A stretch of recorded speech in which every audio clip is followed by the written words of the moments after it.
আব্দুল কাদির জিলানী রাহমাতুল্লাহ আলাইহের একটি ঘটনা। ছোটবেলায় তিনি জ্ঞান অর্জনের জন্য বাগদাদে যাচ্ছিলেন।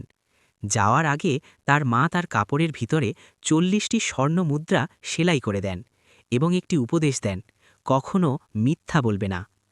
পথে ডাকাতরা কাফেলায় আক্রমণ করে। এক ডাকাত তাকে জিজ্ঞেস করল, তোমার কাছে কিছু আছে?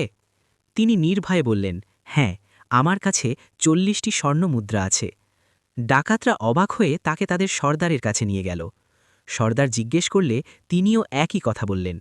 পরে তার কাপড় কেটে সত্যি ৪০টি স্বর্ণমুদ্রা পাওয়া গেল। ডাকাত সর্দার বিস্মিত হয়ে বলল, তুমি সত্য কথা বললে কেন? তিনি বললেন, আমি আমার মায়ের সাথে কখনো মিথ্যা না বলার অঙ্গীকার করেছি। আল্লাহর ভয়ে আমি সেই অঙ্গীকার ভাঙতে পারি না। এই সত্যবাদিতায় ডাকাত সর্দারের অন্তর নরম হয়ে যায়। সে তওবা করে এবং তার সঙ্গীরা